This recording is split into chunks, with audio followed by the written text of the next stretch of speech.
Hello, good morning, welcome to PSC panchayat. और आज का टॉपिक है periodic functions of elements, periodic table and periodicity. कल भी पढ़ा था, उसको थोड़ा सा समराइज करेंगे और उसके आगे हम बढ़ेंगे नेक्स्ट टॉपिक पे, जो कि है nuclear fission and fusion. Okay, so कल हमने क्या क्या कवर किया था?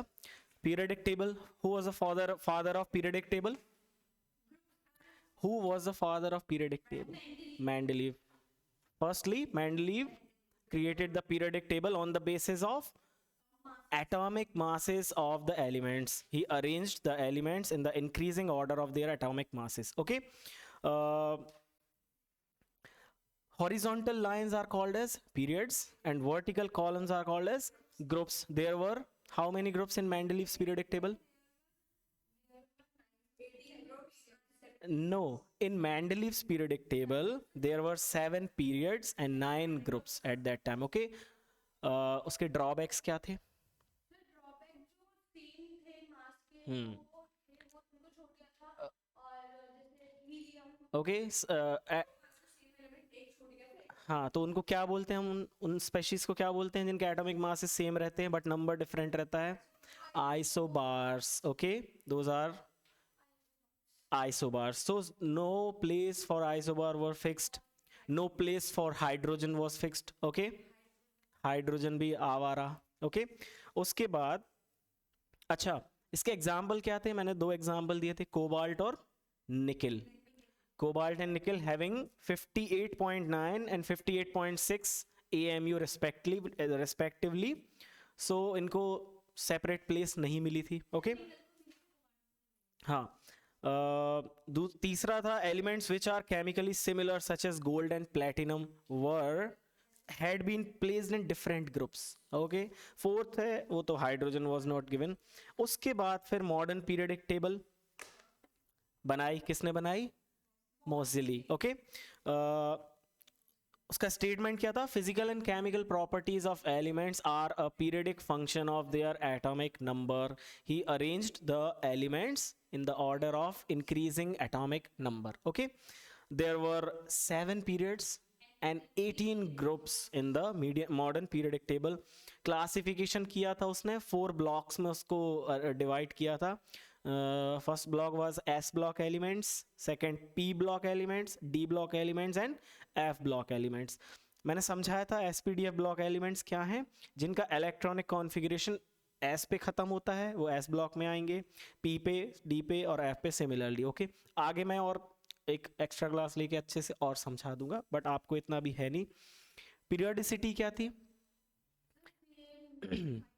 Periodic repetition of the periodic repetition. मैं देखो इसलिए रिपीट करता हूं तो आपकी, ताकि आपको डेफिनेशंस भी याद हो जाएं। ठीक है, periodic repetition of the physical and chemical properties of elements is called as periodicity. Okay, उसके बाद there were some trends, there were different trends like atomic radius, atomic size slash atomic size. Okay, उसके बाद valency, metallic and non metallic behaviour, electronegativity and electropositivity.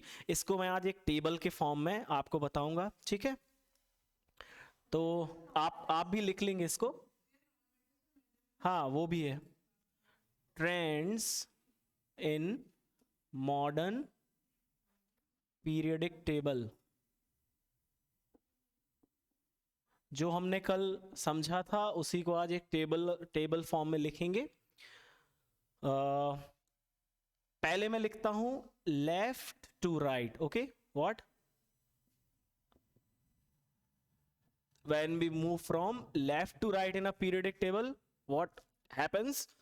And down the group, top to bottom.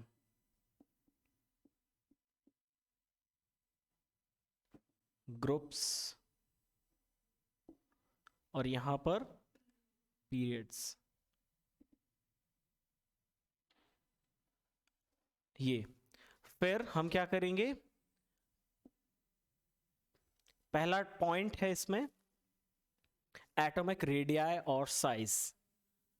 Atomic radii और size. Okay, कल मैंने बताया था atomic size क्या होगा when we move from left to right in a periodic table. The atomic size increase. No. अच्छा, मैंने डांट दिया तो डिक्रीजेस हो गया. No. Nuclear charge increases, hence the attraction between nucleus and outermost electrons increases and they tend to shrink, and hence the atomic size decreases. Okay, decreases. ठीक है, इसका रीजन लिख दूं क्या इसके नीचे? इसमें लिख देता हूं due to increase in force of attraction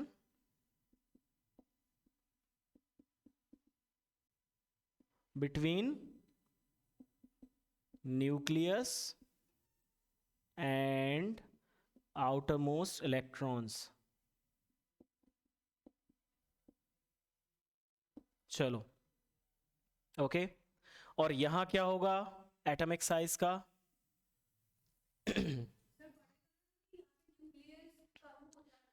अच्छा, यहाँ पे एक चीज और है, ठीक है, एक पॉइंट और है, ध्यान से सुनना.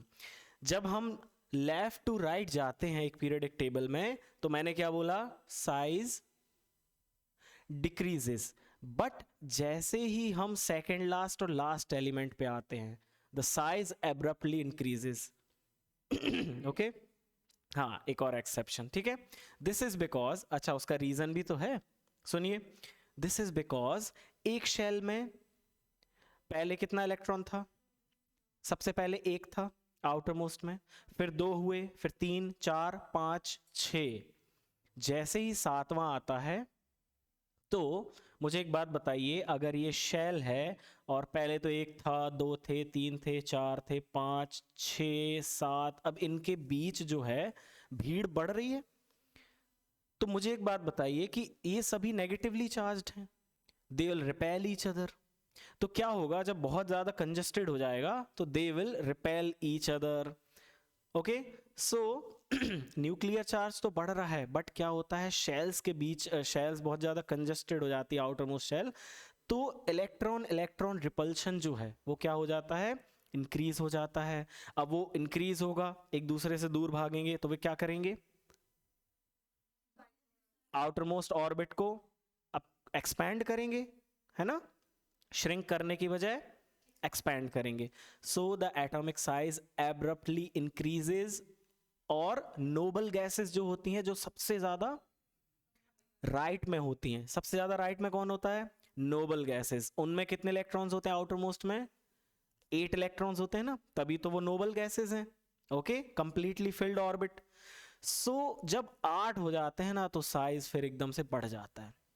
So as we move from left to right in a periodic table, in a period, the atomic size decreases, but as we move from oxygen to fluorine and neon, the size abruptly increases. Okay, exception है, but उसका reason भी है, तो आपको याद रहना चाहिए. Okay, चलो, यहाँ क्या होगा टॉप टू बॉटम? यहाँ कोई एक्सेप्शन नहीं है. टॉप टू बॉटम क्या होगा? साइज इंक्रीजेज, और इसका reason because of increment in increase in shells और ऑर्बिटल्स. क्या होगा? मैंने बताया था ना, क्या होता है इलेक्ट्रॉनिक कॉन्फ़िगरेशन? 2, 2, 1, 281, 2881, एक एक शेल इंक्रीज हो रही है, KLMN बढ़ती जा रही है, तो एटॉमिक साइज क्या होगा? इंक्रीज होगा. ओके, चलो, इसमें कोई कंफ्यूजन नहीं है और इसमें कोई एक्सेप्शन भी नहीं है, वो बढ़ता ही जाएगा as we move from top to bottom in a periodic table. चलो, सेकंड ट्रेंड है हमारा. सेकंड है वैलेंसी, तो आपको मालूम है इंक्रीजेस. Okay, valency increases. अच्छा, increases and then decreases, but the nature of valency changes. पहले पॉजिटिव रहेगी, +1 सोडियम, +2 मैग्नीशियम, +3 एल्यूमिनियम, और फिर सल्फर के बाद जैसे हम जाएंगे तो फॉस्फोरस के बाद सल्फर की -3, फिर -2, फिर -1. Okay, increases and then decreases with change in nature of valency. nature of valency क्या है? पॉजिटिव और नेगेटिव.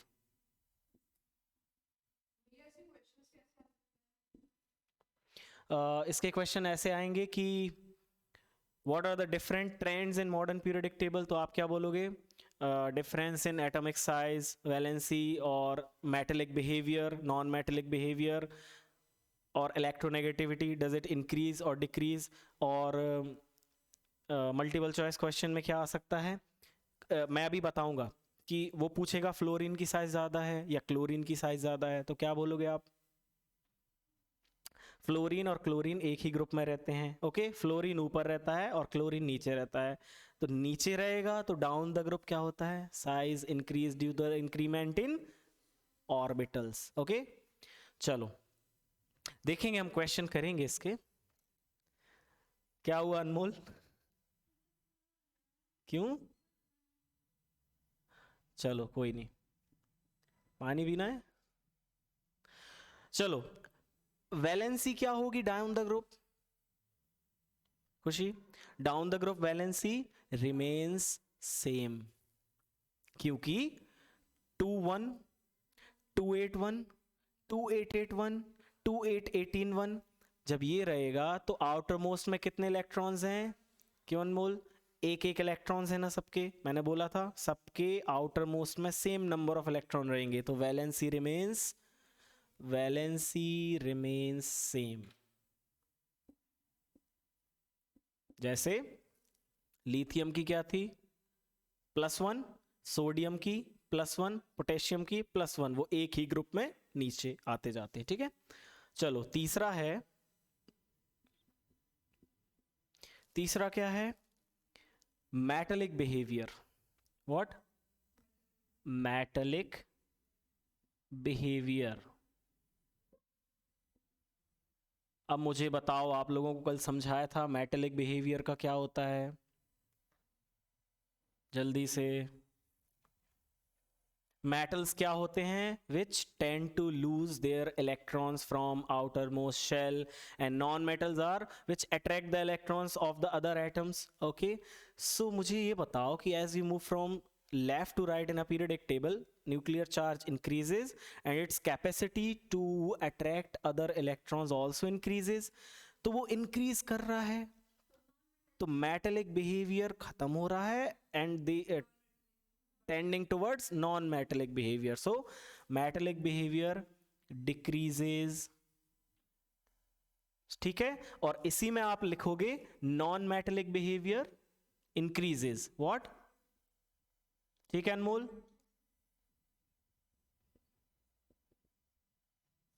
इंक्रीजेज. चलो इस कॉलम में क्या होगा? इस तरफ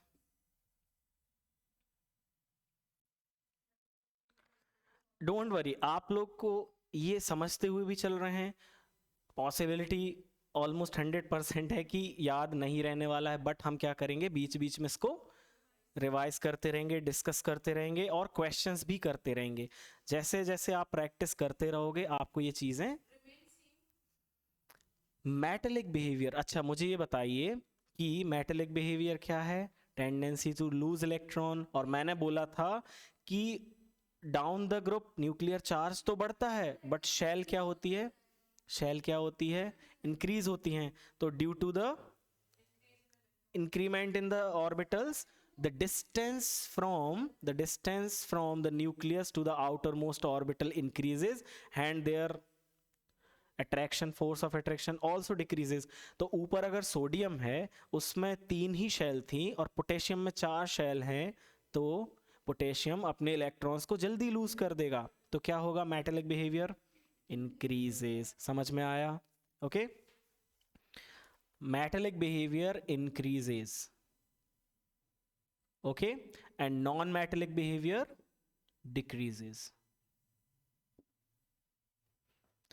ऐसे भी क्वेश्चन आ जाते हैं कि विच इज मोर मेटेलिक, तो क्या बोलोगे आप सोडियम और पोटेशियम में? पोटेशियम.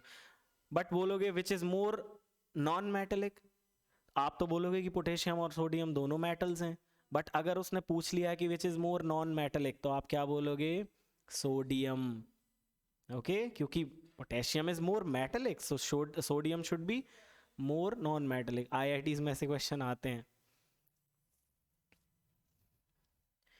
चलो ये हो गया.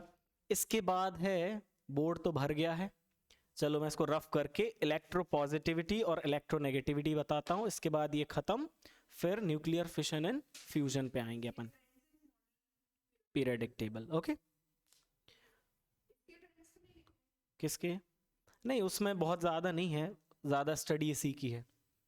चलो इसको रफ कर दूं मैं, ठीक है.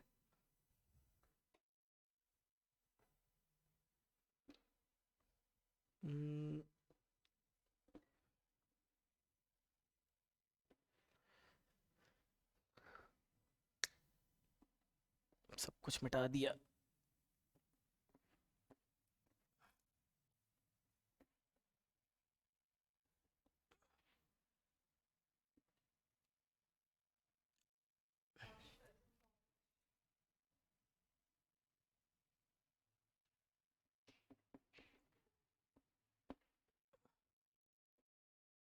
चलो जल्दी से इसको फिनिश करते हैं.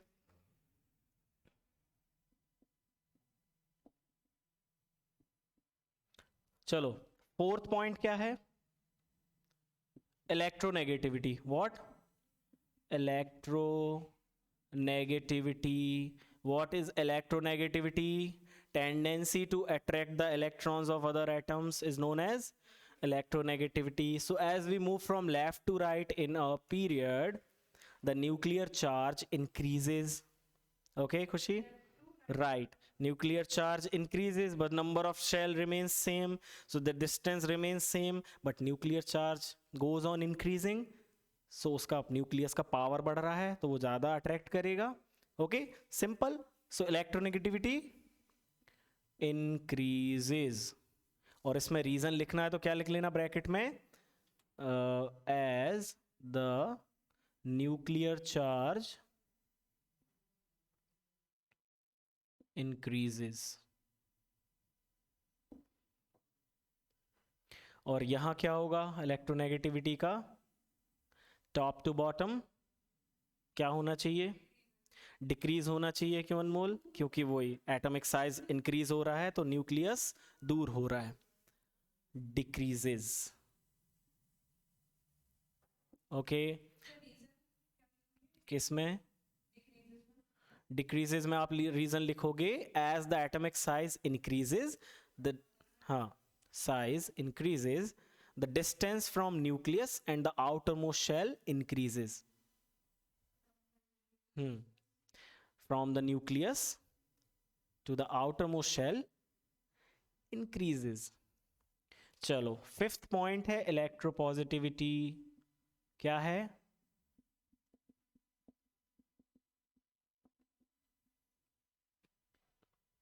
अच्छा, इलेक्ट्रोनेगेटिविटी जो होती है उसी का जस्ट ऑपोजिट क्या होता है? Electropositivity, which tend to lose electrons, okay, and form cations. So electropositivity क्या होगी? डिक्रीज होगी ना, क्योंकि न्यूक्लियर चार्ज इंक्रीज होगा तो ज्यादा अट्रैक्ट करेगा, वो अपने इलेक्ट्रॉन्स को जल्दी लूज नहीं करेगा. So electropositivity decreases. मुझे यहां बताओ कि due to the increment in orbits and atomic size, distance बढ़ गई, इलेक्ट्रॉन इजीली लूज हो जाएगा. ओके, सेंटर से आउटर मोस्ट ऑर्बिट की डिस्टेंस बढ़ने के कारण क्या होगा? आउटर मोस्ट इलेक्ट्रॉन जल्दी गिव अवे हो जाएगा. तो क्या होगा? Electropositivity increases. तो आपसे अगर ये क्वेश्चन पूछा जाए कि अगर सोडियम ऊपर है और पोटेशियम नीचे है, तो which is more electropositive? Means which has the tendency to lose electron rapidly? तो कौन होगा? Potassium. Okay, so potassium is more electropositive than sodium. And और अगर आपको सोडियम और मैग्नीशियम में बोले जो कि सेम पीरियड में है, तो magnesium will be more, sorry, less electropositivity, positive but more electronegative. Okay, चलो ये खत्म होता है टॉपिक. इसके बाद सुनिए, मेटल्स एंड नॉन मेटल्स की मैंने फिजिकल प्रॉपर्टीज बताई थी, वही डक्टाइल, मैलिएबल, सोनरस, ये सब जो भी बताया. केमिकल प्रॉपर्टीज भी मुझे बतानी है, उन बतानी है, ठीक है. ऑक्साइड्स के साथ रिएक्शन, हाइड्रोक्साइड के साथ reaction, what happens when metal and non-metal react with each other, okay, they produce salt. Okay, तो ये क्वेश्चन मुझे बताने हैं, लेकिन मैं किसके साथ बताऊंगा? When we will study about acid, bases and salts. क्योंकि जो मेटल के ऑक्साइड्स होते हैं they are basic in nature, and oxide of non metal are acidic in nature. Oxide oxygen से रिएक्ट करके जो प्रोडक्ट बनता है, जैसे सोडियम ऑक्साइड बनेगा तो that will B basic in nature. Okay, और कोई एक नॉन मेटल ले लो, सल्फर ले लो, नाइट्रोजन ले लो. ओके, तो NO2, NO3, sulphur dioxide, sulphate, ये जो होते हैं ना नॉन मेटल के साथ जब ऑक्सीजन कंबाइन होती है तो जो प्रोडक्ट बनता है वो क्या होता है? एसिडिक होता है. तो पहले मैं आपको एसिड, बेसिस एंड सॉल्ट्स की डेफिनेशन बताऊंगा, सब कुछ जितना है वो बताऊंगा, और फिर मेटल का ऑक्सीजन के साथ जब रिएक्शन होगा तो एसिड प्रोड्यूस होगा या बेस प्रोड्यूस होगा, तो आपको बेहतर तरीके से समझ में आएगा. ठीक है, तो इसको यही खत्म करते हैं. अब नेक्स्ट टॉपिक है आपका न्यूक्लियर फिशन एंड फ्यूजन.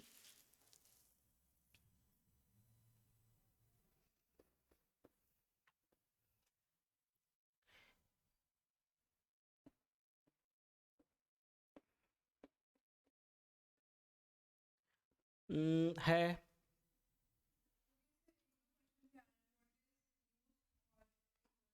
ठीक है, हम सब कुछ पढ़ लेते हैं, आज खत्म हो जाएगा, और उसमें से जो भी पूछना होगा एग्जाम में तो वो पूछ सकता है. हम तो अपनी तैयारी रखेंगे. ठीक है,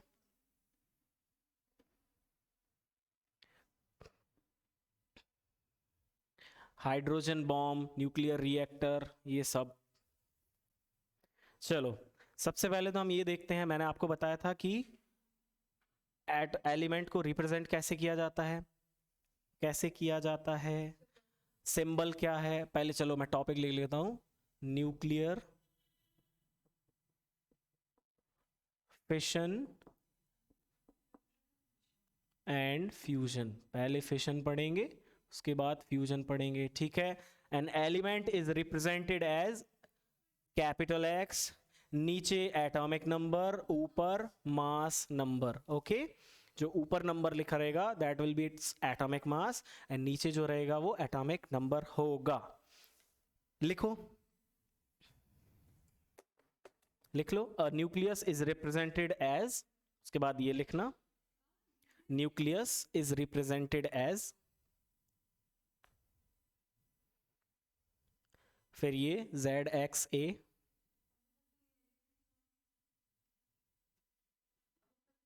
सॉरी, हाँ न्यूक्लियस भी अभी मैं बताऊंगा ना कि कैसे रिप्रेजेंट, अभी उसको आगे जब पढ़ेंगे तो.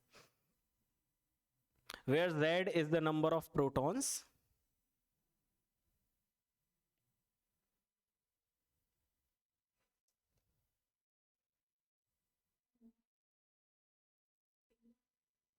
and A is the sum of number of protons and number of neutrons, and A number of protons and number of neutrons. यही तो पढ़ा है हमने. एटॉमिक मास क्या होता है? न्यूक्लियॉन्स, जो कि number of protons plus number of neutrons present in the nucleus, that is its atomic mass. Okay, atomic number, हाँ, और capital A is atomic mass which is the sum of protons and neutrons. हाँ, okay. तो अब मुझे एक बात बताइए, number of neutrons क्या हो जाएंगे? Electrons is equal to number of protons. ये भी बताया था, that is why atom is electrically stable, neutral. Okay, number of neutrons is equal to क्या हो जाएगा? अगर आपको Z और A दिया है तो आप नंबर ऑफ न्यूट्रॉन्स निकाल सकते हो या नहीं, मुझे बताइए। कैसे? A minus Z, okay. क्योंकि इसमें कौन कौन थे?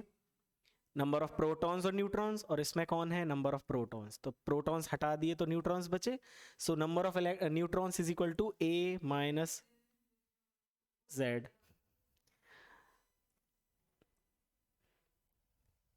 अब 7 दिन या 10 दिन में सिलेबस फिनिश करना है, और समझते हुए भी चलना है, समझते हुए भी चलना है, और बेसिक्स भी कमज़ोर हैं, तो एक साथ सब मेहनत तो करनी पड़ेगी। नहीं करना है तो मुझे बता दीजिए, मैं आराम से पढ़ाऊंगा फिर। ओके, कोई नहीं, आप ठीक है, अपन सब कुछ समझते हुए ही चल रहे हैं, कोई दिक्कत नहीं है। चलो, इसका एग्जाम्पल है यूरेनियम, नाम सुना है? हाँ, uranium 92 to 38, 92 to 38, where 92 is its atomic number and mass is 238, okay, has 92 protons, 92 protons, and neutrons is equal to 238 minus 92, that is equal to कितना हो जाएगा? आप लोग बताएंगे मुझे।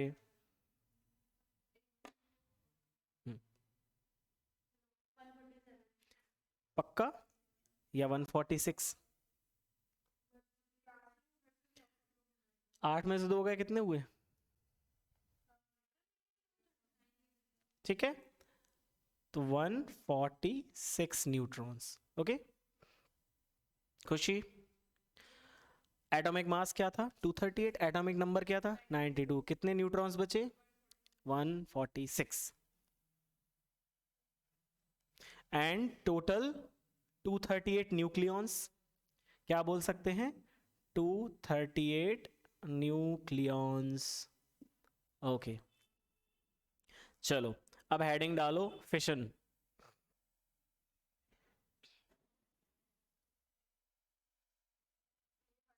ये लिख लिया हर चीज? मतलब हाँ, तो पढ़ चुके हैं ना, मैंने इसीलिए आपको बेसिक्स पहले बताए। एटॉमिक स्ट्रक्चर आपको पहले क्यों बताया?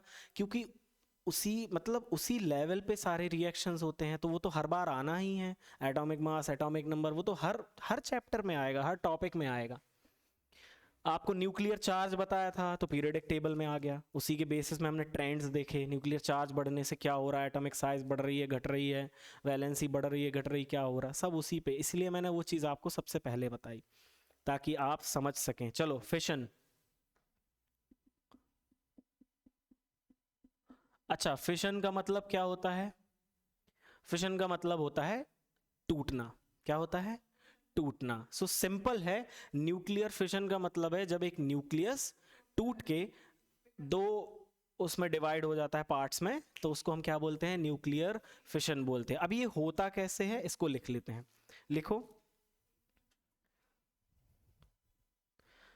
द न्यूक्लियर रिएक्शन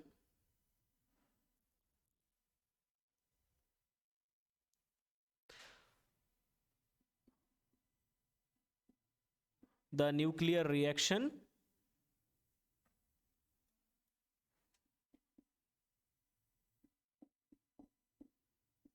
लिख लिया, in which a heavy nucleus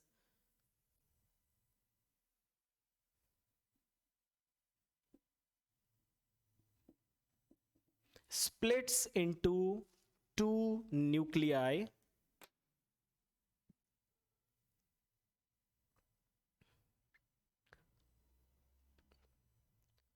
okay, हाँ, nuclei is the plural of nucleus, okay, heavy nuclei is called as nuclear fission.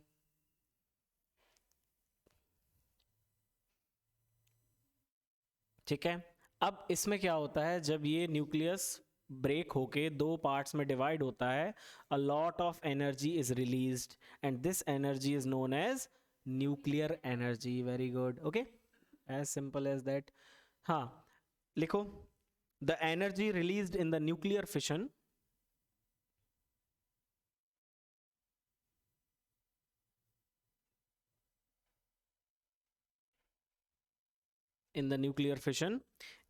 is called nuclear energy.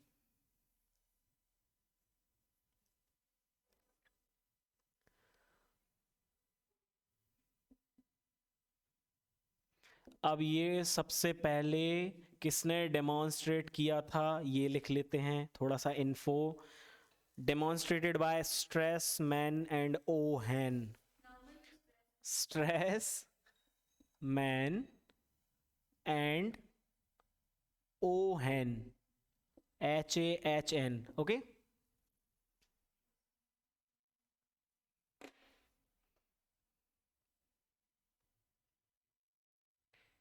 खुशी ये चल रहा है. ओके, टाइमिंग देखो, timing.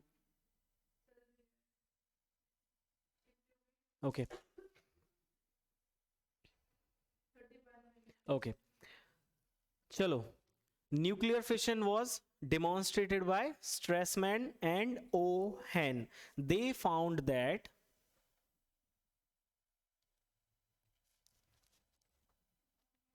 when U-235, that is uranium-235, अब ये मत पूछना कि अभी 238 था अब 235, क्योंकि हमने, हाँ, क्योंकि आइसोटोप्स के बारे में हमने पढ़ा है. Okay, so he found that when U-235 nucleus is excited by the capture of a neutron. means क्या किया उन्होंने, एक न्यूट्रॉन की यूरेनियम 235 न्यूक्लियस के साथ बम्बार्डमेंट की. Bombardment means,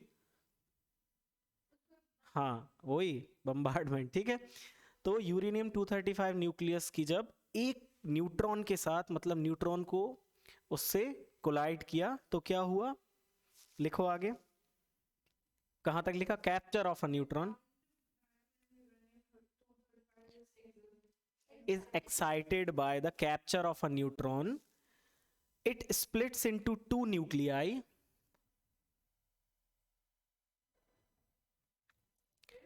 It splits into two nuclei, barium 142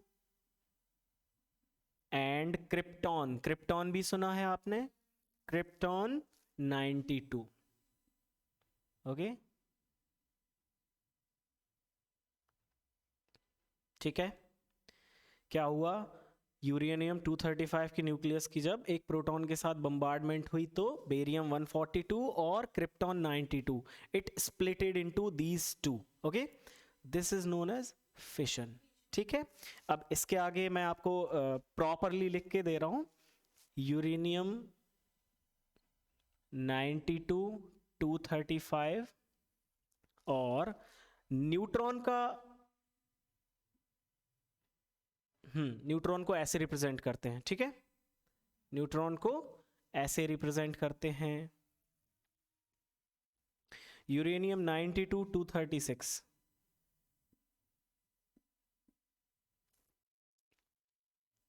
और ये स्प्लिट होता है. मुझे एक बात बताओ अनमोल, पहले इसका मास क्या था, 235. एक न्यूट्रॉन के एडिशन से ये क्या हो गया, 236. अब ये क्या होगा, स्प्लिट होगा. ठीक है, एक्सप्लोड होगा. सो आपने बाइनरी फिशन भी पढ़ा है, बायो में पढ़ा है. अरे हाँ, बाइनरी फिशन, जो microorganisms they split themselves into two parts, that is known as fission. तो ये क्या है, यूरेनियम 92 236 और फिर ये स्प्लिट होता है ऐसे. ओके, तो यहां क्या आ जाएगा, क्रिप्टॉन. क्रिप्टॉन 36 92. ये तो पूछना पड़ेगा किसने बनाई केमिस्ट्री. और बेरियम आप अभी चीजों को पहली बार एनकाउंटर कर रहे हैं, ठीक है। हाँ, इसको जब बार बार देखेंगे तो याद हो जाएगा। अब बहुत ज्यादा डिफिकल्ट नहीं है ये। चलो, बेरियम 56 एंड 141, बस यही तो याद रखना है कि इनका एटॉमिक मास और एटॉमिक नंबर और मास क्या है, ठीक है। उसके साथ अ lot of energy is released. कहाँ?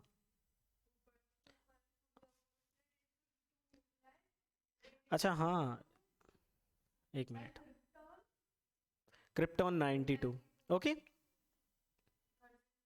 हम्म। और फिर इसके बाद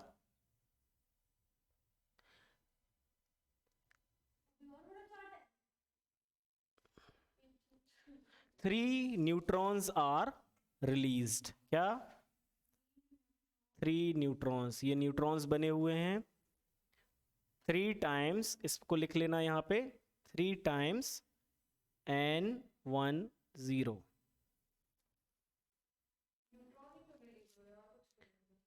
न्यूट्रॉन ही तो निकलेंगे।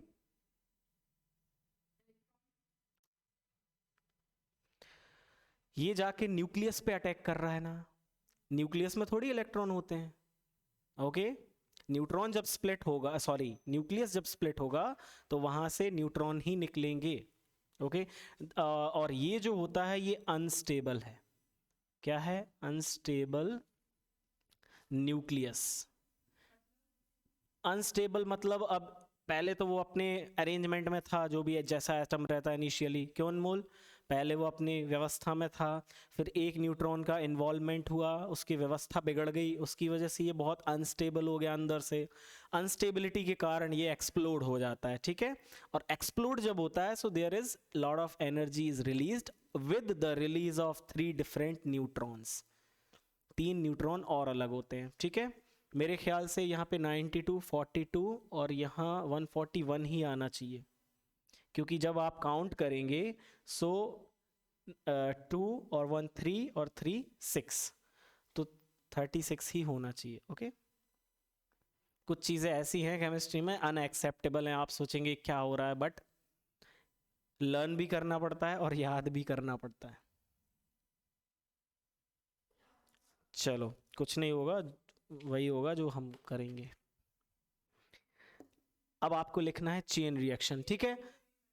हाँ, अगर आपको न्यूक्लियर फिशन आता है तो आप सिंपल डेफिनेशन क्या लिखेंगे? और हाँ, क्या बताया था मैंने? A nuclear reaction in which a heavy nucleus splits into 2 nuclei. Hmm. Nuclear energy. Hmm. ठीक है, उसके बाद ये जो आपको सबसे ज्यादा दिक्कत दे रहा है।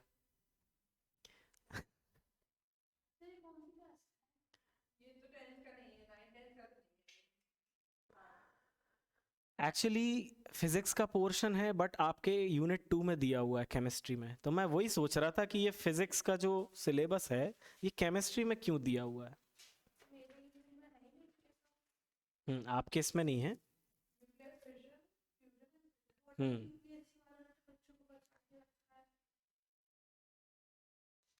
ठीक है, अब आपको हेडिंग डालना है चेन रिएक्शन।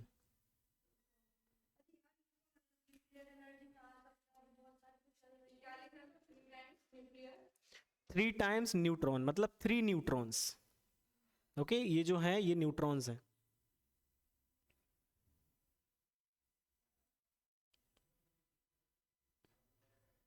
देखो, मैथ्स है इसमें। देखो यहाँ पे, ये पहले क्या था खुशी?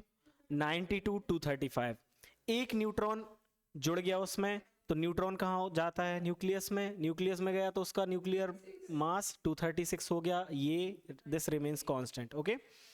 उसके बाद ये क्या हो गया? 92 236, अब ये अनस्टेबल हो गया और एक्सप्लोड हुआ। एक्सप्लोड हुआ तो 36 और 56 इज इक्वल टू 92, ओके। और 92 plus 141 plus 3 neutrons is equal to 236, okay. तो बस इतना ही आपको डिफरेंस, एडिशन सब्ट्रैक्शन याद रखना है, और बस इतना याद रखना है।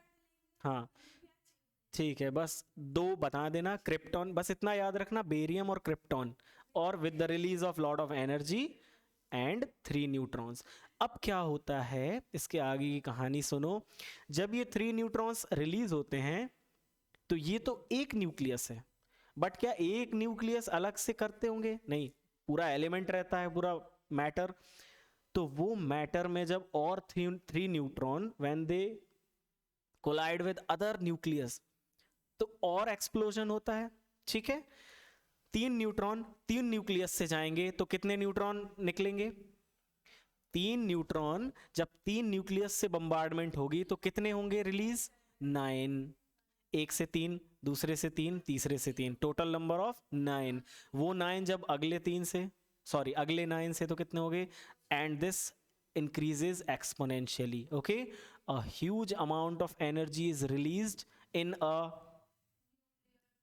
very short span of time. Okay, बहुत कम समय में बहुत ज़्यादा एनर्जी रिलीज होती है। इसी को हम क्या बोलते हैं? Chain reaction. क्या बोलते हैं? सुना है ना चेन रिएक्शन? तो ये होता है कि न्यूक्लियर बॉम्ब जो होते हैं इतनी ज़्यादा तबाही क्यों करते हैं, इतनी ज़्यादा एनर्जी कैसे रिलीज होती है? क्योंकि in a very short span of time ये जो न्यूट्रॉन्स हैं ये बढ़ते जाते हैं, बम्बार्डमेंट होती जाती है। कब तक होगी ये? जब तक पूरा फिशनेबल मटेरियल कंज्यूम नहीं हो जाता। ओके, कोई फ्यूल है, मान लो पेट्रोल है, डीजल है, वो कब तक जलेगा?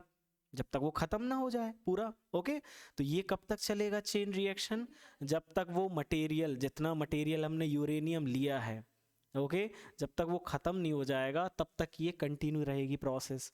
सो there are 2 types of nuclear fission, one is controlled and other is uncontrolled. जब अनकंट्रोल्ड वे में होती है तब तो भाई ठीक है, और जब कंट्रोल्ड मतलब हम एपरेटस यूज करके जब उसको अपने दायरे में करते हैं तो उसको हम क्या बोलते हैं? कंट्रोल्ड। मतलब सेटअप जो बनाते हैं ना, एक मशीन टाइप समझ लो या फिर लैब में समझ लो, जो भी है। हाँ, दैट वाज अनकंट्रोल्ड। उसको कंट्रोल क्यों करेगी? उसको तो तबाही करने के लिए ही छोड़ा गया था ना, तो उसको कंट्रोल करना क्यों चाहेंगे? जो साइंटिस्ट लैब में परफॉर्म करते हैं दैट इज कंट्रोल्ड, और जो जब बर्बादी के लिए छोड़ा ही गया है वो तो अनकंट्रोल्ड हो गई। ठीक है ना?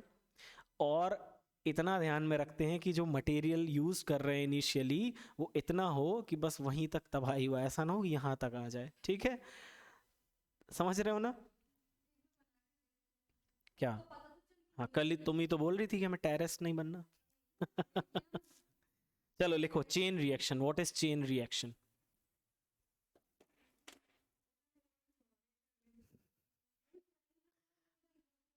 ये बना लिया आपने खुशी? ओके, रफ करता हूँ इसको। रिएक्शन लिखो, मैं रफ करते जाता हूँ और इसको मिटाते जाता हूँ। लिखो व्हेन यूरेनियम एटम, हाँ, when uranium atom is bombarded, spelling बन जाएगी। हम्म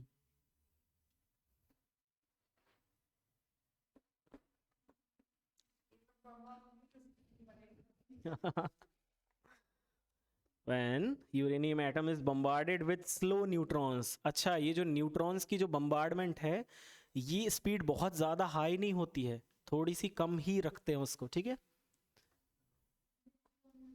with slow neutrons fission takes place, comma लगा के fission takes place। ओके, फिर लिखो with the fission of each uranium nucleus, with the fission of each uranium nucleus,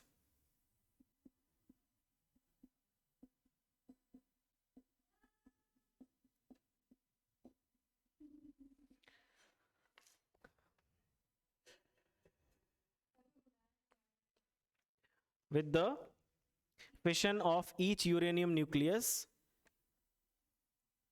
on an average 3 neutrons and a huge amount of energy is released.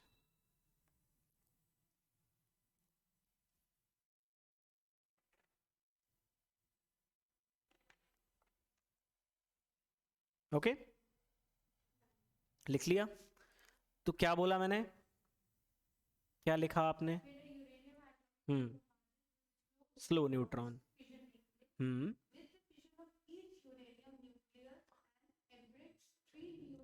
हाँ हाँ, जब ये bombardment होगी तो बहुत सारी एनर्जी रिलीज होगी और 3 न्यूट्रॉन्स उसमें से निकल जाएंगे, ठीक है?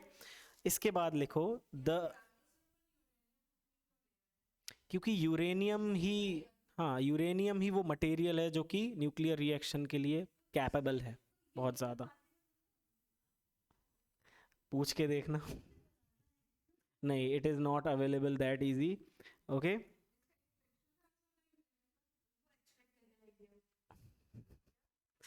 एक्सट्रैक्शन होता होता है, बट जो गवर्नमेंट्स होती हैं ना, उनके अंडर सुपरविजन होता है, ये प्राइवेट एजेंसीज नहीं कर सकती हैं। अर्थ। हम्म हाँ, अब ये मुझे ये नहीं पता है कि वो पर्टिकुलरली कहाँ पाया जाता है, but it is extracted, okay. और बहुत ज़्यादा, उसकी वैल्यू बहुत ज़्यादा है, ठीक है? चलो लिखो the neutrons cause further fission. The neutrons, ये जो न्यूट्रॉन रिलीज हुए हैं, कितने हुए हैं? 3 neutrons. They cause further fission, fission. चलो लिखो the these neutrons cause further fission, these neutrons cause further fission and a chain of, and a chain of fission of, fission of uranium nucleus starts.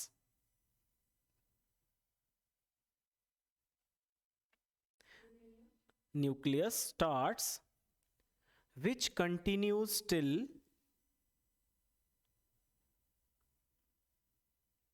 which continues till whole of uranium is exhausted.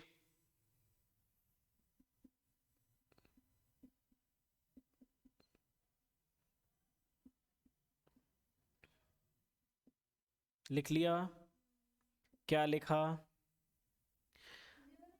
उसके बाद चलो मैं बता देता हूँ, ये जो 3 neutron release हो रहे थे ना आफ्टर बम्बार्डमेंट, ये क्या करेंगे, फर्दर जो और 3 न्यूक्लियस हैं यूरेनियम के, उनके साथ बम्बार्डमेंट होगी और एक चेन जनरेट हो जाती है, एक चेन जनरेट हो जाती है। कब तक? Till the whole uranium is exhausted, okay. जब तक वो पूरा मटेरियल खत्म नहीं हो जाता तब तक वो होता रहेगा। This is known as chain reaction, okay. This is called chain reaction. लिख लिया? अब chain reaction is of 2 types, controlled and uncontrolled. लिख लो,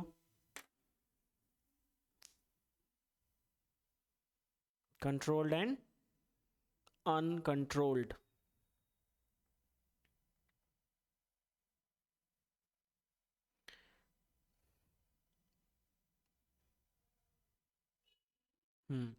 पहले पहला टॉपिक डालो अनकंट्रोल्ड, उसमें कुछ 7-8 लाइन लिखनी है। हाँ,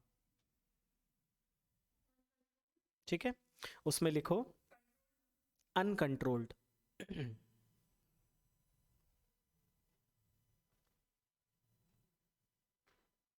okay, in each fission reaction,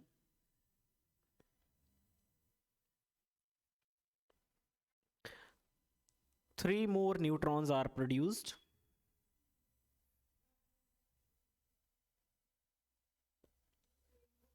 Neutrons are produced. These 3 neutrons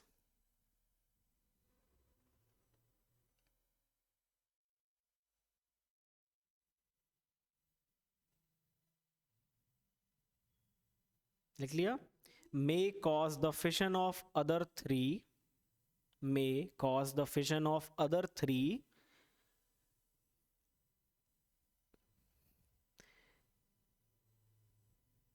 other three uranium 235 nuclei, U-235 nuclei,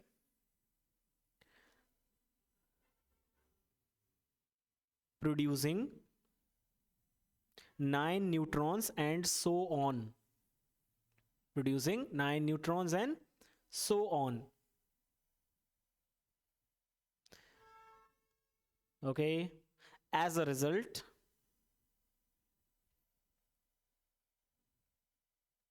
the number of neutrons goes on increasing, neutrons goes on increasing,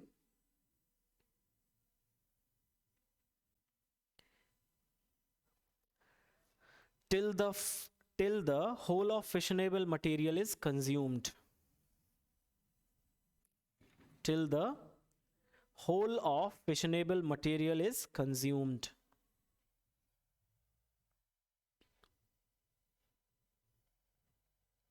Okay, this chain reaction is called uncontrolled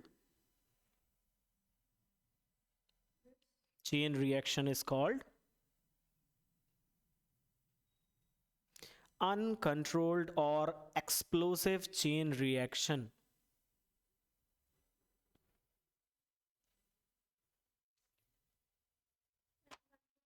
Explosive chain reaction.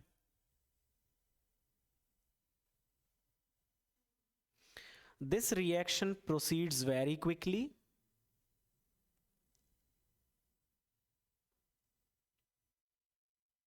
Okay, proceeds very quickly, and a huge amount of energy is liberated.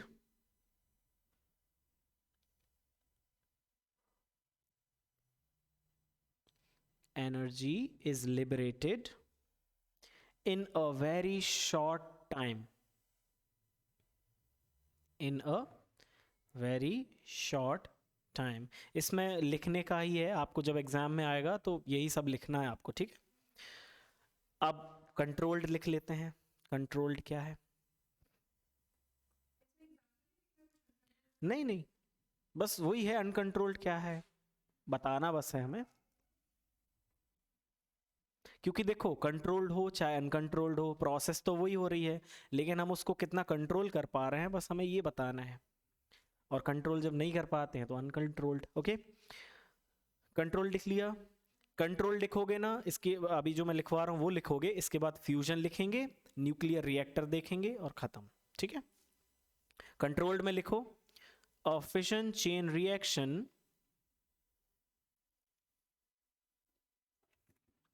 a fission chain reaction which proceeds slowly,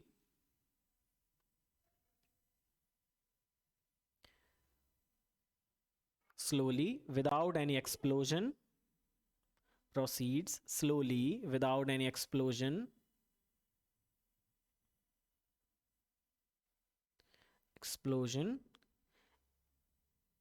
in which the energy released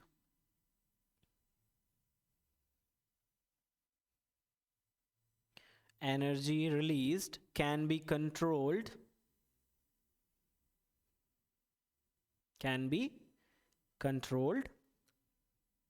is called controlled chain reaction.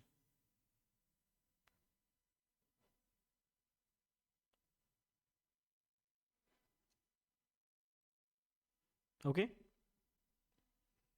अब आपको बस एक line और add करनी है. In this control chain reaction the rate of reaction remains constant. Okay, उधर क्या हो रहा था देखो खुशी, एक न्यूट्रॉन था, बम्बार्डमेंट हुई, 3 न्यूट्रॉन्स वर प्रोड्यूस्ड, दोस 3 कैरिड फॉरवर्ड. ओके, और तो रेट ऑफ रिएक्शन इंक्रीज हो रहा था.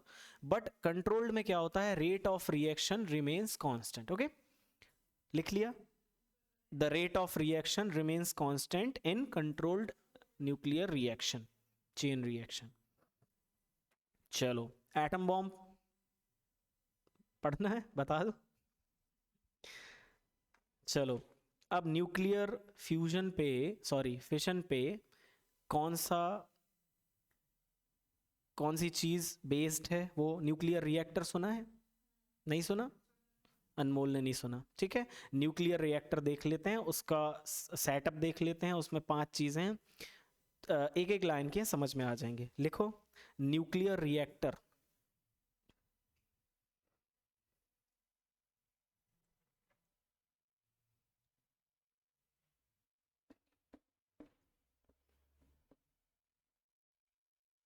क्या है?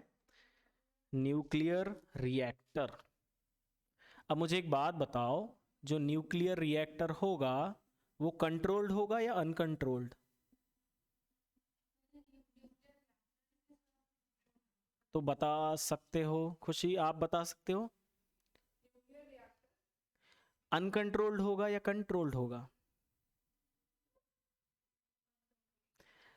अनकंट्रोल्ड इसलिए नहीं होगा क्योंकि ये रिएक्टर है, एक्सपेरिमेंट करते हैं कौन? साइंटिस्ट। तो वो अपने लिए अनकंट्रोल क्यों करेंगे? वो भी नहीं उड़ जाएंगे। तो वो कंट्रोल्ड वे में ही उस एक्सपेरिमेंट को परफॉर्म करते हैं। So this reactor is called controlled reactor. Okay, इसमें लिखो nuclear reactor is an arrangement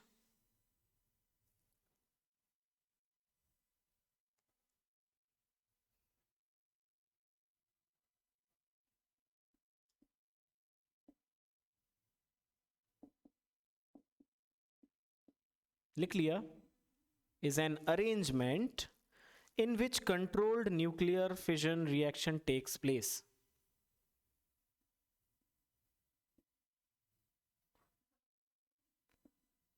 Nuclear fission reaction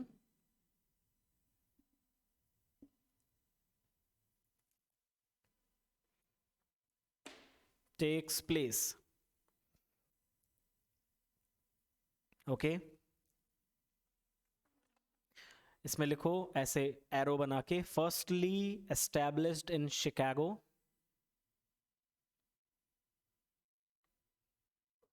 established in Chicago University,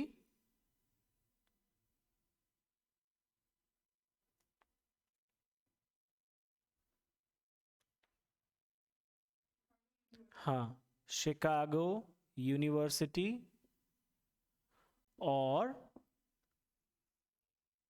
under the supervision of Professor Fermi.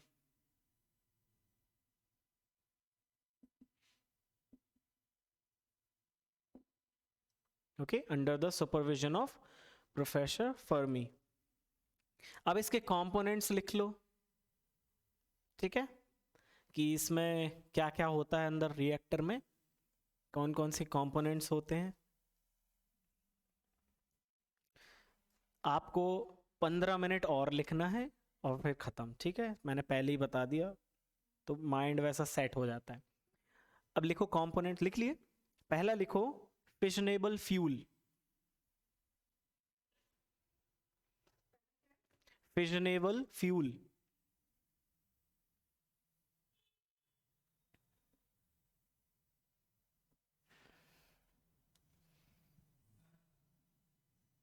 Components,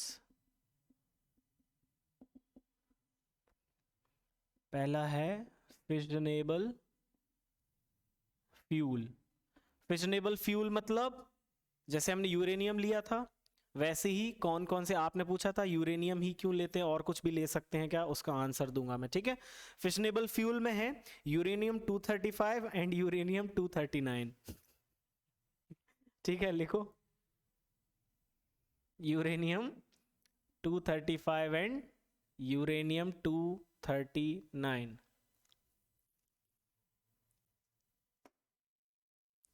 तो ये as a fuel लेके nuclear reactor को वो लोग experiment करते हैं, ठीक है। ये क्योंकि मोर नंबर ऑफ न्यूट्रॉन्स रिलीज करेगा तो वो चेन जो बनती है ना वो ज्यादा बनेगी, ठीक है। फिर लिखो दूसरा मॉडरेटर। क्या लिखो? मॉडरेटर। अब ये मॉडरेटर क्या है? हाँ, अच्छा गैस किया, इसको और टेक्निकल में लिख लेते हैं। Moderator decreases the energy of neutrons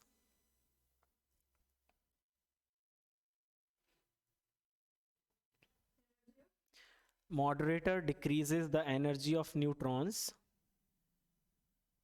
okay, so that they can be further used for fission reaction, so that they can be further used for fission reaction.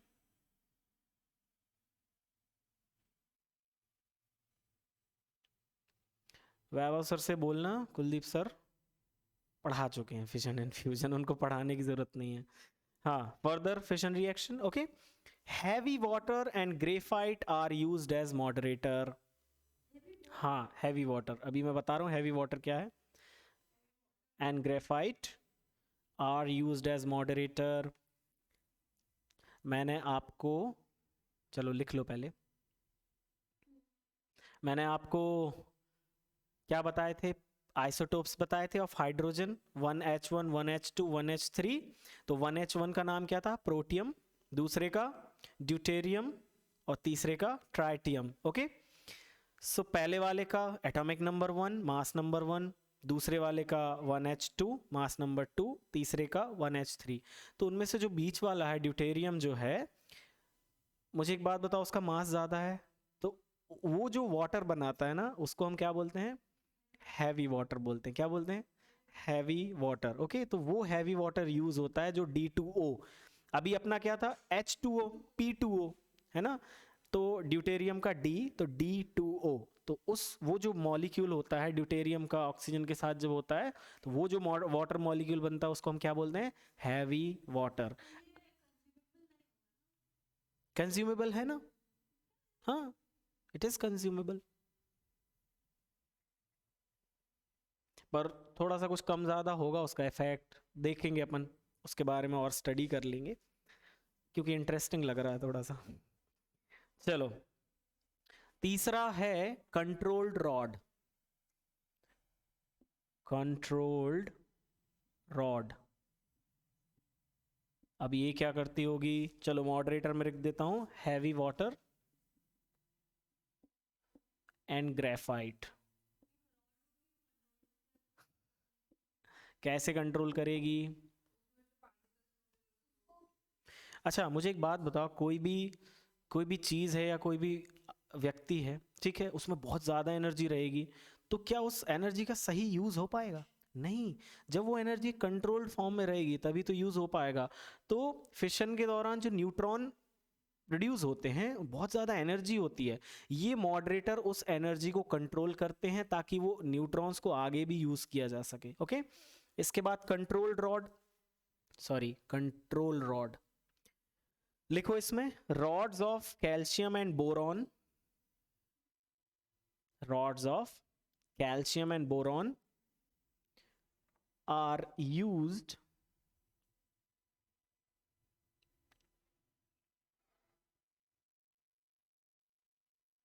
to absorb the excess neutrons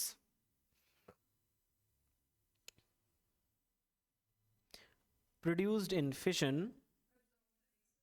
excess of neutrons मतलब, excess मतलब ज़्यादा, ज़रूरत से ज़्यादा, produced in fission of uranium nucleus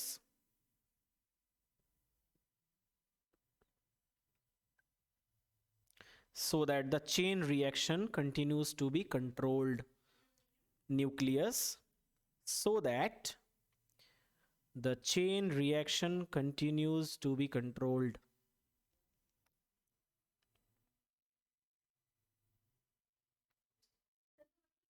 हाँ, अब मैं देखो, मैं बताता हूं चेन क्यों बन रही थी.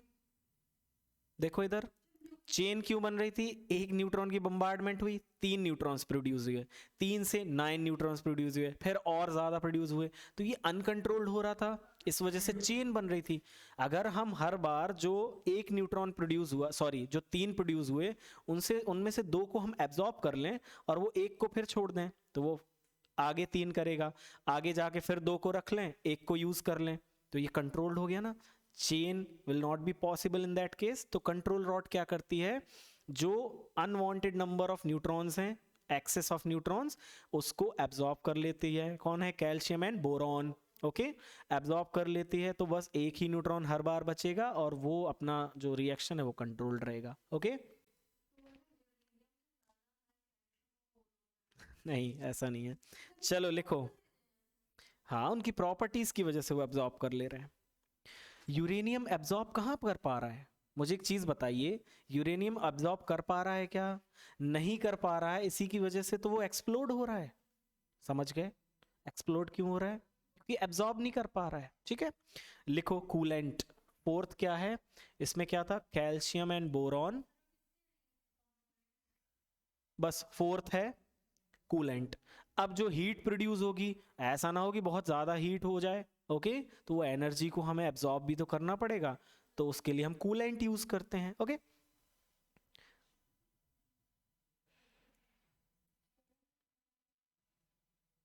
Coolant.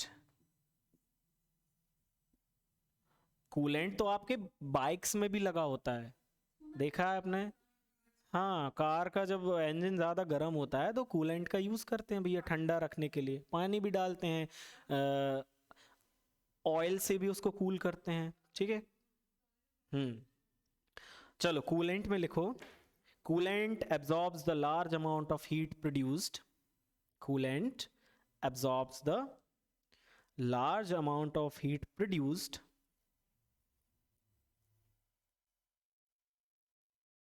during fission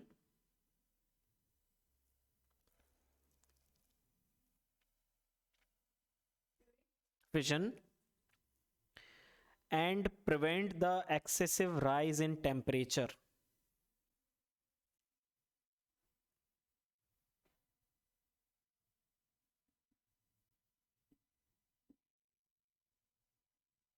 And prevent the excessive rise in temperature.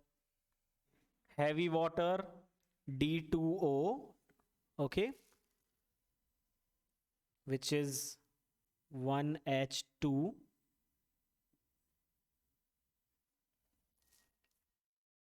This is used as coolant, okay? जो हैवी वाटर है वो एज अ कूलेंट, और गैस लाइक हीलियम और carbon dioxide, helium gas and carbon dioxide gas, ये दो gases का use होता है और हैवी वाटर का यूज होता है एज कूलेंट। तो इसको समझाने की ज़रूरत ज़्यादा है नहीं, बस जो एनर्जी प्रोड्यूस हो रही है वो बहुत ज़्यादा अनवांटेड वे में ना हो जाए, इसलिए हम उसको एब्जॉर्ब करने के लिए कूलेंट का यूज करते हैं। These four are the equipments of nuclear reactor: fissionable fuel, that is uranium 235 239, moderator heavy water and graphite। क्या करता है moderator? लिखा क्या है? हाँ, एनर्जी बहुत ज्यादा है तो वो यूज नहीं हो पाएगी, तो उस एनर्जी को कम करने के लिए मॉडरेटर यूज होता है। Control rod absorbs the excess of neutron, excess of neutron not uranium, okay. Neutrons जो ज़्यादा चेन में प्रोड्यूस हो रहे हैं उनको कंट्रोल, जो एक्सेस हैं जो ज़रूरत से ज़्यादा है उनको एब्जॉर्ब कर लेगा कौन? Calcium and boron rods. और बस हर बार एक एक एक एक देगा, तो बस वो प्रोसेस कंट्रोल्ड रहेगी। उसके बाद कूलेंट, सिंपल। अब लिखो uses of nuclear reactor. Uses क्या है इसके?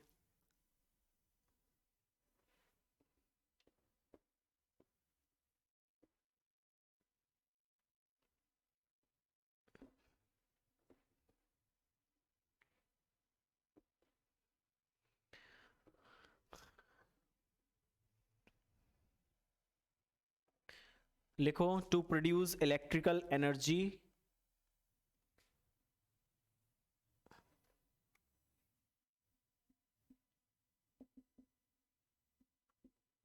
To produce electrical energy from the energy produced during fission।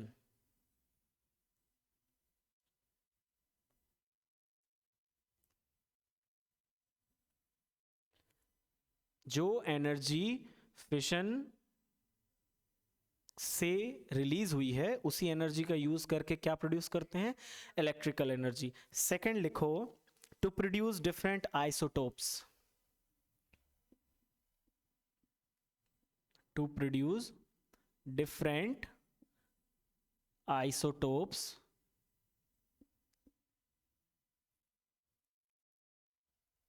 which can be used in medical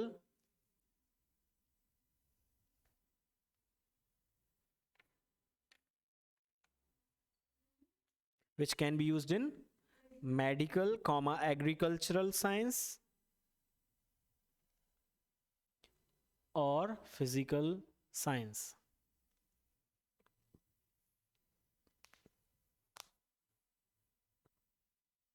okay ये आपका nuclear reactor finish.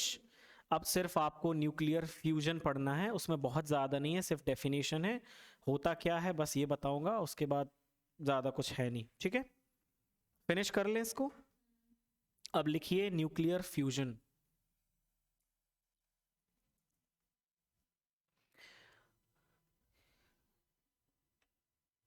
Now to the converse of nuclear fission, fusion में, हाँ, to the converse of nuclear fission, what is fusion? वहां split हो रहा था, यहां combine होंगे. ओके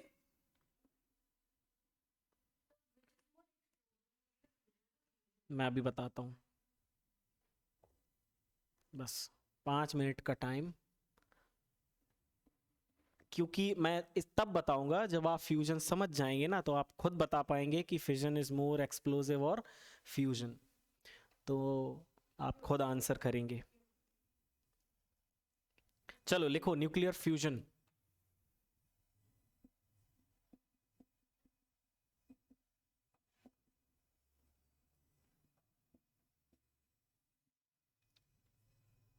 ओके लिखो व्हेन टू और मोर light nuclei, this time not heavy, light nuclei. हाँ, when two or more light nuclei,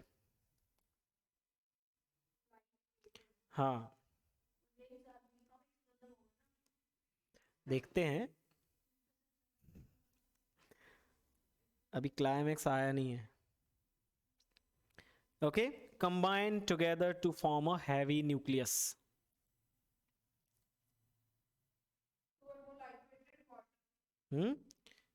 light weighted nuclei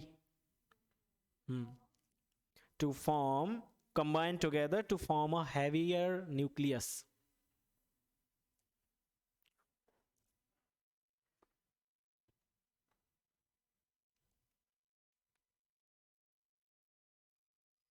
okay फिर लिखो tremendous energy is released.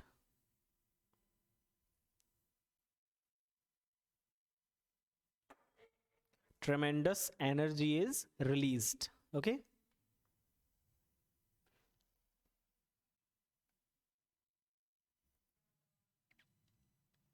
Okay ठीक है, कहां तक लिखा है? लिखो अनमोल, आप हैवियर न्यूक्लियस तक लिख लिया आपने. Together to form a heavier nucleus and a tremendous energy is released.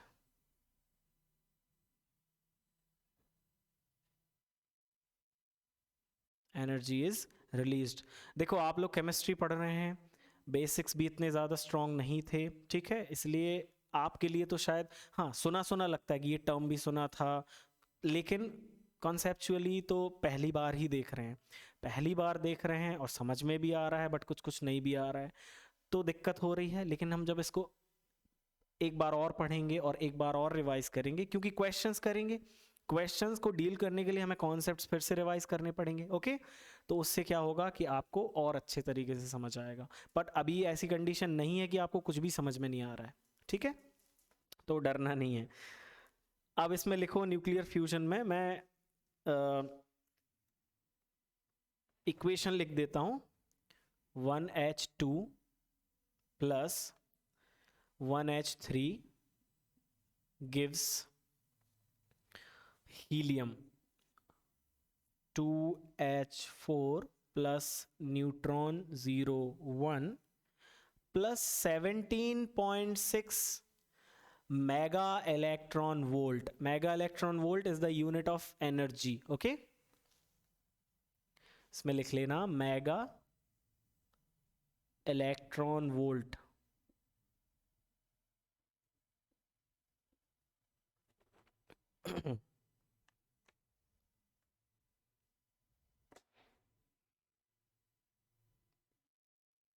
ठीक है, मुझे एक बात बताओ, ये कौन है? ड्यूटेरियम। ये कौन है? ट्राइटियम। ओके, इसका मास क्या है? 3। So these are the second and third isotopes of hydrogen. Q1 mole. Okay, now they combine together. These are lighter nuclei. These two combine together to form helium. Helium का atomic number 2 and mass number 4, बस 3, लेकिन 3 और 2 कितने होते हैं? 5। तो एक neutron release हो गया। क्या हो गया? रिलीज हो गया।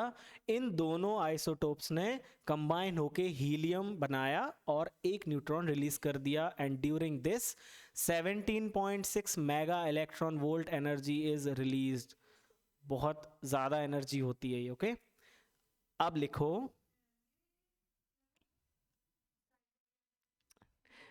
ड्यूटेरियम। Okay, tritium. ओके, और वो जो पहला था वो प्रोटियम था।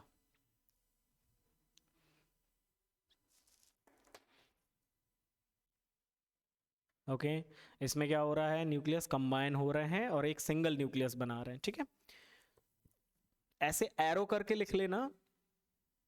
इसके आगे लिखो the energy released by sun and stars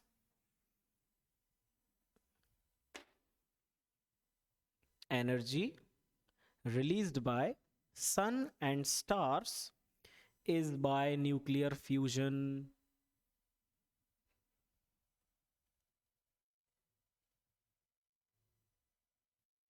ठीक है, सन और स्टार्स में जो एनर्जी रिलीज होती है तो अंदर कौन सी प्रोसेस होती है? फ्यूजन प्रोसेस होती है। ठीक है खुशी? हाँ, फ्यूजन लिखना है। ओके, सेकंड एरो बना के लिखो for nuclear fusion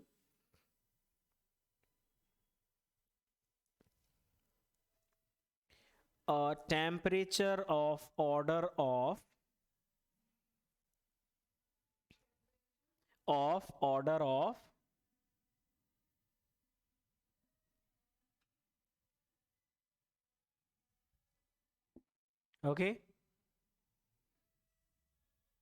10 to the power 8 Kelvin। 10 to the power 8 Kelvin की हीट एनर्जी हमें चाहिए पड़ती है इसको करने के लिए। ओके, टेम्परेचर की। जब हाँ फिजिक्स का जब पहला चैप्टर पढ़ेंगे यूनिट्स एंड डायमेंशन, उसमें सारे क्वांटिटीज के आपको यूनिट्स बताऊंगा, कन्वर्जन बताऊंगा। ठीक है, जो बोलते हैं ना 1 मीटर में कितने मिलीमीटर होते हैं? 1 मीटर में हाँ 1000 मिलीमीटर, क्योंकि 100 सेंटीमीटर होते हैं, 1 सेंटीमीटर में 10 मिली। तो ये सब कन्वर्जन्स भी बताऊंगा और सारी क्वांटिटीज के फोर्स क्या है ये सब यूनिट्स बताऊंगा। और डायमेंशनल फॉर्मूला भी है आपके सिलेबस में। कभी देखा है MLT-2, LT-2? ये नहीं सुना ना? चलो, सब कुछ तो पहली बार पढ़ रहे हैं तो वो भी पहली बार पढ़ लेंगे। ओके, तो इसको होने के लिए कितनी एनर्जी चाहिए होती है? A temperature of order of 10 to the power 8 kelvin. Kelvin और सेल्सियस के बीच में क्या रिलेशन होता है? कितने degree Celsius is equal to how much kelvin? Okay, तो वो भी मैं बताऊंगा यूनिट्स और कन्वर्जन्स में। ठीक है, जब पहला चैप्टर फिजिक्स का पढ़ेंगे। आपका न्यूक्लियर फ्यूजन खत्म। हाइड्रोजन बॉम्ब देखना है क्या? और एटम बॉम्ब लिख लो। एटम बॉम्ब लिखो पहले, बस 2-2 3-3 लाइन है दोनों में।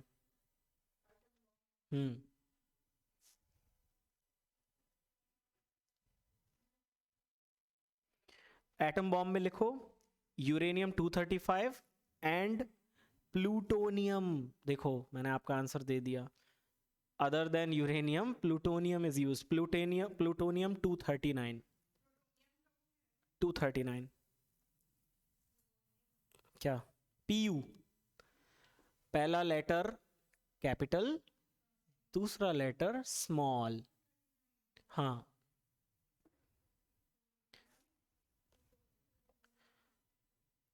अब बस आपको 2 चीजें लिखनी है। एक तो ये हो गया एटम बॉम्ब, दूसरा लिखना है hydrogen bomb. Okay, atom bomb. Fissionable material कौन है इसमें? Uranium 235 and Pu, plutonium 239 is used as fissionable material. हाँ, atom bomb is based on nuclear fission. Okay, और जो हाइड्रोजन बॉम्ब रहेगा वो फ्यूजन पे रहेगा। ठीक है,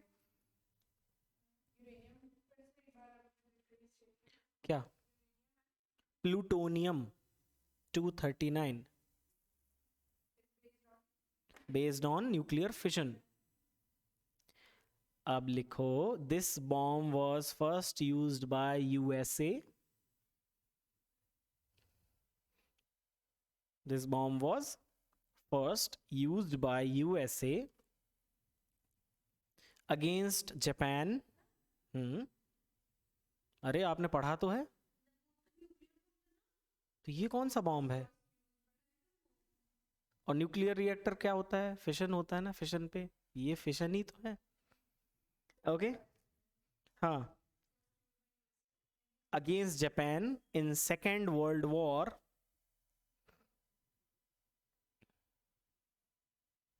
लिख देता हूं मैं, used by USA against Japan. बहुत ज्यादा हुआ तो था, अब तो और ज्यादा एडवांस हो गया होगा अब तो। चलो ये भी डेट्स लिख लो कि हिरोशिमा पे कब यूज किया था। 6 अगस्त 1945। 6 अगस्त 1945 एट हिरोशिमा।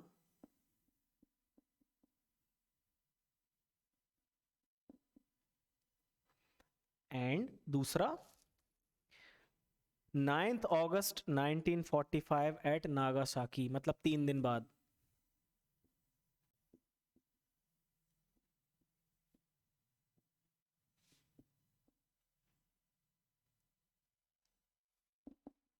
ओके,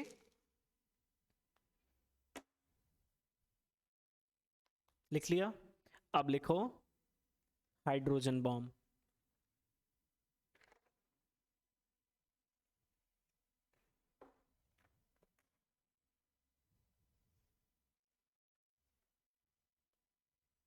ओके, खुशी?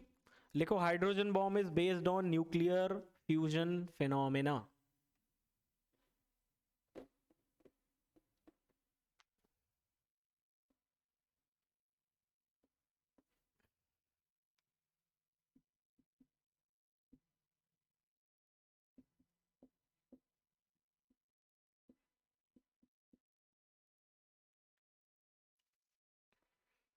बेस्ड ऑन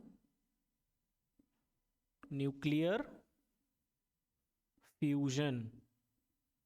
ओके, इसके बाद लिखो, was made by American scientists in 1952।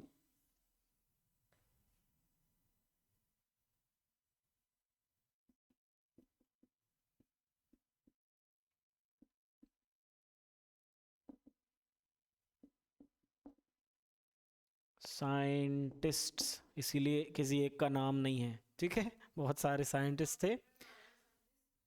American scientist in 1952। अब अनमोल का question, it is 1000 times more powerful than atom bomb.